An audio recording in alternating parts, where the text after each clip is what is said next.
Hi, I'm Randy Patterson, and this is Psychology Salon, a site about psychological topics. Consider subscribing. In a post a long while back, I talked about the problem of anhedonia, which is a loss of enjoyment and interest in things that a person used to get pleasure from. I was speaking about it from the perspective of depression, which is what people think of most commonly when they talk about anhedonia. In a pair of subsequent posts, I reviewed some strategies for coping with anhedonia, partly as a workaround and partly as a strategy for overcoming it. And most recently, I posted a video responding to some of the comments that people have made on those coping posts. But there are so many comments that I didn't get very far. So today I'd like to respond to some more of those comments and questions. This isn't a very structured video. So if you want more organized content about anhedonia, see those earlier videos called Coping with Anhedonia, Part 1 and Part 2. On to the comments. JF says, I've always been a very disciplined person. So even with anhedonia, I exercise, clean, study, etc. I feel like a dead person pretending to be alive. That is a really common description of anhedonia. It's not the actual pain or sadness of depression, but more a feeling of deadness or flatness or a lack of responsivity to things that used to be enjoyable. And unlike the vast majority of people, they say they've managed to keep, this person at least, says they've managed to keep up a lot of the activities of daily life, but that has not alleviated the problem. This is a good example of a situation that merits a closer look.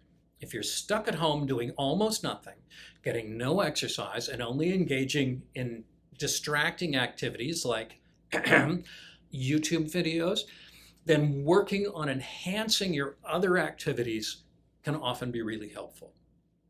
Nothing in psychology works for everyone, however, and sometimes a consultation or therapy can be very helpful. Sometimes it's a matter of changing to or adding other activities. Sometimes it's a sense of loss of meaning, and a good therapist can help a person work with that, identifying what's most important for them. Sometimes it has to do with the way that a person is thinking or where they focus their attention.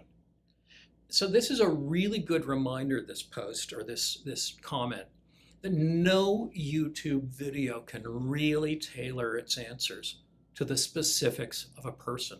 Self-help books, and I write them, and videos, they can provide useful information, but they are no substitute for personalized care by a qualified healthcare professional. Okay. FH says, thank you so much for making this video. I don't have energy to seek help from a therapist or from the outside in general. So this is a great starting point for me. Great. I like that. And I like the comment starting point, right? Not end point, not a substitute for care, starting point. Fine. GJ says, thanks for the info. I will complete 1 month sober after 10 years of heroin use. And I was wondering why life seems so depressing. Nothing brings pleasure right now. Thank you for the information. I'm very thankful. Well, this is one of several replies having to do with anhedonia following opiate withdrawal, which is a really common problem. This merits coverage by an addiction expert, which I do not pretend to be, right? But there are a few observations I can make here. First, following withdrawal from almost any addiction, there can be mood issues, including anhedonia. It's very common. Part of that is the loss of a person's primary tool for feeling better, which is the substance. You know, you feel lousy, what do? You take the substance, you feel better. You're taking away that one coping strategy that they've come to rely on. Part of it as well is that the person is no longer impaired or distracted by the substance, And they become aware of some of the things they might have done during the addiction, damage to relationships and so on. Shame and guilt can be a big part of the problem here. And there's no escape from it into the drug. Now, part of it is also that during addiction, the meaning of life is actually quite simple. Ensure your supply. That's easy. That's if you are an opiate addict, the meaning of your life is quite simple. Like, where are you going to get the supply from? When a person withdraws, that focus and purpose is just no longer there. And that can bring on a kind of existential crisis. Well, like, now that I'm not thinking about that, what do I do? Like, how do I organize myself? And that goes on until the person discovers another reason for living. And a big part of it is that most drugs are used, at least in part, to short circuit the brain's reward and pleasure mechanisms. Coping with this substance, the brain can become less responsive to other rewards. And what it will do is it will downregulate its response to other stuff, but also to the substance itself. That's one reason why it often takes more drug to get the same effect, and why subsequent use, subsequent trips, if you like, it's not as useful, it's not as powerful as it was at the beginning. Especially in the case of opiates, this is a specific organic effect. It is a change in the brain that's happening. Now, when a person withdraws, it can take a fair while for the brain to readapt to life without the drug and become responsive to normal activities again. There's a reasonable metaphor here. It's a little bit like light adaptation in your eyes. When you go out into bright sunlight, it's often way too intense, but your eyes get used to it eventually, and then it starts looking normal. Then when you go indoors, you can't see anything. The light just isn't intense enough for you. It's only with time that your eyes adjust and you can resume seeing normally in that dimmer light indoors. Now, it only takes a few minutes for your eyes, right?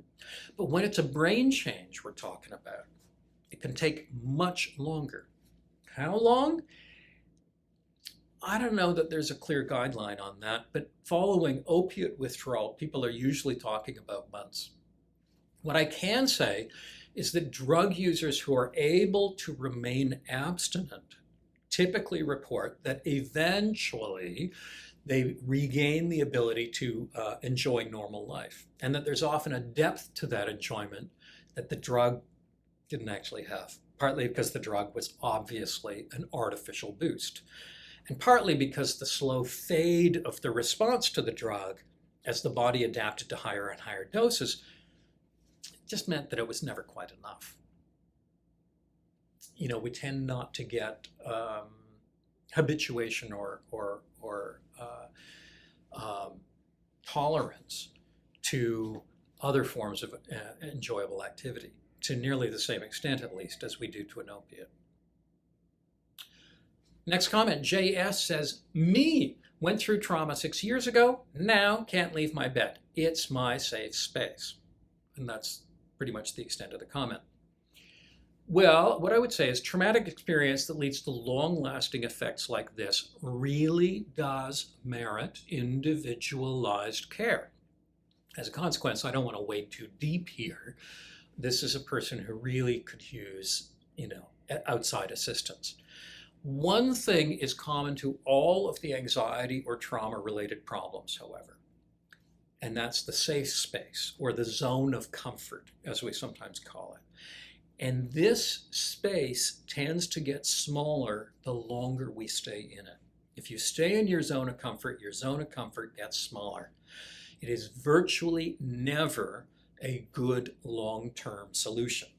In fact, clinicians often wonder, how the heck did this anxiety issue or avoidance get so completely out of control? And the answer often is that the person was trying to make it better by retreating to safety, their safe space, their zone of comfort. And it's the trying to make it better that made it worse. Now, that's not enough information to deal with what this person is talking about, but I'll reiterate that for this person, individualized care is advisable. TC says, hey, this was pretty helpful. Okay, great. I have to salt in a couple of these positive comments in here now and then, not just the problem ones. AB says, I like to think of it as a synonym for apathy. That's a pretty good thought. It's pretty close. We care about things that engage us, that hook our emotions. And the nature of anhedonia is that little or nothing gives us that emotional hook. JR says, this video should have 1 million views. Well, thank you. Not everybody thinks so, but responding to videos, like commenting and liking and subscribing, all help more people see these videos, because that's part of what causes YouTube to recommend the video for other people. So if you like it, do that. JS, question. Why do psychologists take a personality suffering from a malfunctioned social behaving, always having to cure, and not the society-making personalities? Why are people sick? Find the source and find a worldwide problem solved. Cure the beginning, not those endings. This is a person, who's probably speaking from another language, so it's a little bit unclear the meaning in places, but I do think this is an excellent point.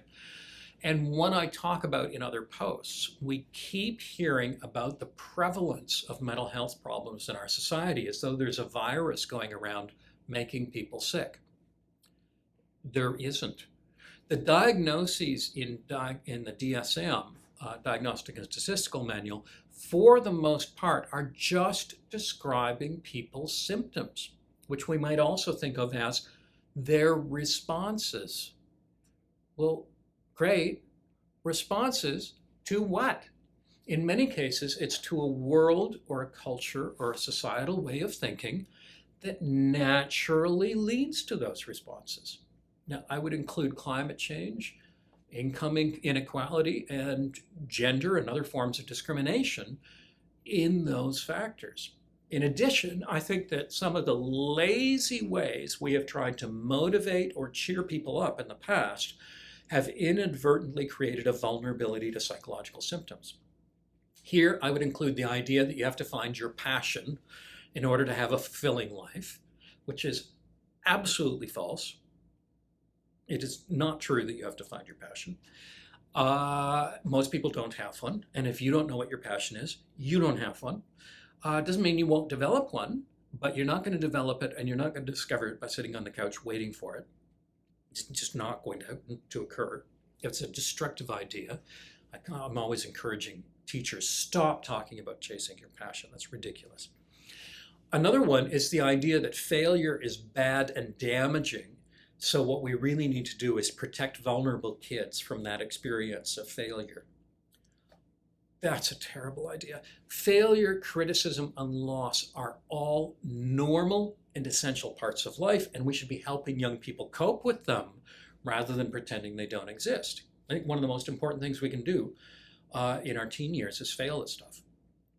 Because what that does is it teaches you, oh, failure doesn't kill me. Okay, rant over. Back to the comments. AW, my anhedonia has developed for well over 2 years. This helped me a lot. It gave me motivation to try my best to get out of this hole before I let myself get buried in it. Well, great. You know, the one thing that I do when somebody in therapy says something like that is say, we don't need your best, right? You're depressed. You're not up to your best. We don't need it. Don't try your best. We need you to try, but we don't need your best. A little. Good. That's good enough. JR says, I just feel like everything I've done in the past, I did for approval. That's a lovely insight for a person to come up with, realizing, my gosh, it's all for other people. I don't know what I intrinsically like doing, so I just tend to loll around. It's very frustrating. This, again, a really good insight. I wonder if there's a damaging belief behind it. Like if I hang out long enough, you know, at home, I'll figure out what I like. Probably not. I've never met anyone who discovered much about themselves while sitting on a couch or killing time at home. We discover things when we're doing them, not when we're waiting around for the insight to appear. The other thing that I would say, and I'm thinking of doing a post on this, a very wise man I knew at one point by the name of Quentin Crisp. He is quite famous. If you Google his name, you will find him over and over and over again. Said, the most important question in life is, if there were no applause and no criticism, who would you be? In other words, nobody cares what you do, right? You can't impress anybody. You can't appall anybody. If it was all from you, what would you do? And that's something that I work with a lot of clients on trying to figure out. We, do sort of desert island questions. Imagine you're on a desert island, nobody cares, nobody can see. What do you want? What are you interested in apart from how impressed other people are going to be? And often the answer to that initially is nothing. But I don't think there is anything. And then gradually you begin to discover it. W says, what if the things I used to do for enjoyment were always done with my best friend, but she's gone now? And there's no enjoyment in doing those things by myself. I think actually what I enjoyed was not the actual activities so much as the sharing that went on with my best friend. Insightful. We often like things for reasons other than the activity itself. Think about most sports. I skate down some ice and try to put a piece of rubber in a net. Big deal. We run around a concrete pad trying to hit a ball with a racket. People send a ball over a net and then we try to hit it back again. We roll a ball down a wood floor and try to knock over some pins. Big deal. The enjoyment is actually coming from somewhere else. And in many cases, not all, I think it has something to do with human relationships. Now, I don't think I have anything to say here that anyone else couldn't think of. Partly the mission for this person might be to build up their social network. Think, what is it I liked about my best friend? How did I meet them? Is it possible that other people share at least some of those traits? If you once found someone that you could enjoy spending time with, then there's probably others. And part of the mission may be to make friends with yourself so you can enjoy your own company when no one else is around. Okay, MV says, pretty much my attitude for the longest of time. I'm glad I found what the symptom is called. I'm a very proactive person and hell-bent on doing something because it's what I need to do. I just don't know why I'm doing it. It's just to pass the time until something happens in my life. My response is, you might find it helpful to ask yourself what it is that you'd like to happen. Sometimes creating the life we want is less about doing what rewards us with enjoyment and more about moving ourselves toward a goal. For example, I needed to get through calculus to be a psychologist. And frankly, I did not enjoy a moment of calculus, right? I believed that it would be irrelevant to any of the research that I would one day carry out. And guess what? I was right. Finding at least part of the destination gives us guidance that enjoyment often doesn't. B says, I can't do it if I think it'll be life-changing. With such a big end goal, I tend to get overwhelmed and stop. Anybody else feel like this? And at least one person replies to that comment saying, yeah.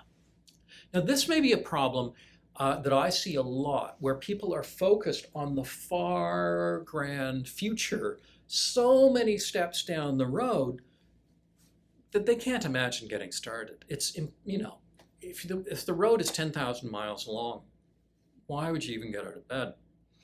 I think our society pushes this tendency. You're supposed to envision your life path and all your eventual goals. The reality is, I don't know anyone who actually envisioned exactly where they wound up. Not with any precision. Huge goals can be paralyzing, especially for someone who is overwhelmed with inertia or depression. I encourage them to focus much closer in, and I think of that as the horizon. If you're focused 100 miles away, it's hard to get moving. But if you're focused on a much closer horizon, you can get yourself moving. I think it's a good idea for many people to let go of that focus on the big career, the total life revolution, the social reorganization, the life calling, and instead look at what you can do right now, today. I can do a load of laundry. I can wash the dishes. I can go to the grocery store. That's actually all most of us need to do. Get moving, get started. And even if it's not towards a grand goal, at least you're moving. From there, it's easier to begin tailoring yourself towards something a little more distant. Sooner or later, you may want to find a direction, but even then, the path is a series of steps. And if you're focused on the 1,000th step, you're going to trip over your own feet. The big career might be a matter of registering for this part-time course. Overcoming your agoraphobia might mean walking around the block one time. Giving up your addiction might mean not drinking for the next hour. Getting fit might mean doing this insignificant bit of exercise today. Even those giant goals are really just a collection of smaller steps. And after all of them, except for the very last one, they're not going to take you all the way there. You have to focus closer in. Focus on the small steps.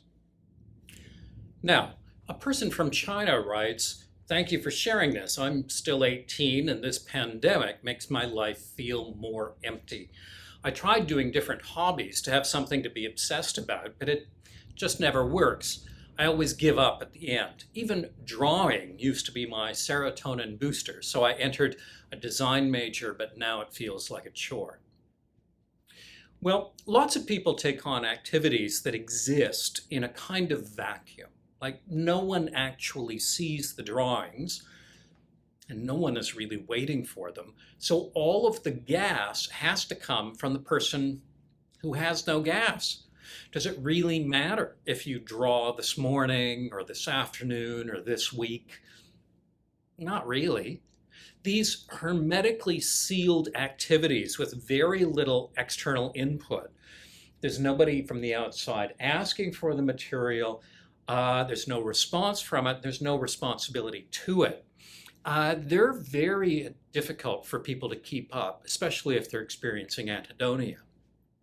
So it can help to find activities that build a little bit of structure into your life. So taking a drawing class might help. You go partly because you like drawing, but partly because it's Wednesday at 7 and that's when your class is. And if you don't like it or don't feel like it, well, it's still Wednesday at 7.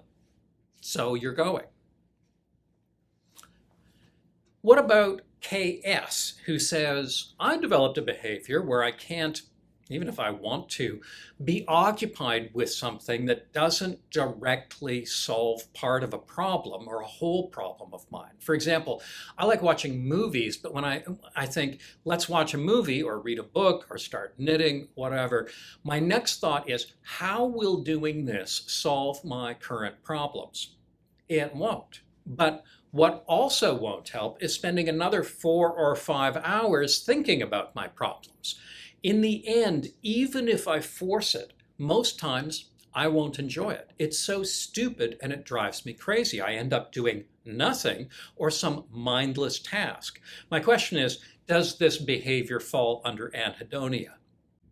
This behavior, to me, seems like something out of your How to Be Miserable books. What I said in reply is, as always, keep in mind that I can't make specific recommendations for people I haven't seen directly. That said, anhedonia has 2 components: lack of enjoyment in the things I'm doing right now, and lack of interest in maybe doing things later. This person's description sounds more like the latter. Not much interest in doing things that intellectually you might like or that would be a good idea. But they also add a common element that many people report, a sense that anything they do has to take them a long way to the solution to their difficulties. And as a result, virtually every activity seems pointless and futile. I think of this issue as more of a problem of focus and belief than a problem of anhedonia per se. The hidden beliefs are, A, there is something out there that will solve my problems rapidly that I could be doing. B, doing things I would be doing if I felt well is a waste of time. And C, if I sit thinking about my problems, I will identify the key behavior that will help. All of these ideas are usually false. Recovery is gradual. Living a more active life is a big part of the solution. So watching a movie might be. And you will never find the path until you are moving. I have a pet phrase that I use with clients all the time, and it is, the only wrong decision is the couch. In other words, anything that you're doing that's active is likely to be a better solution than sitting on the couch, ruminating about it, trying to figure out what your top priority is. That's almost always a waste of time. So the comparison is not, is this the best thing I could be doing? The comparison is it better than sitting on the couch? And for most activities, the answer is yes. I encourage clients to use reminders when they find themselves in familiar, unproductive places. In this case, I would likely suggest that they use that phrase, the only wrong decision is the couch. Again, in other words, it really doesn't matter what the person does within reason, so long as they aren't just sitting and ruminating, which is generally the worst of all possible options. No one, in my experience, has ever said to me, I sat on the couch, for another 3 hours. I discovered the solution to the problem. Nobody's ever said that. Activity is usually helpful at building momentum and eventually overcoming disinterest.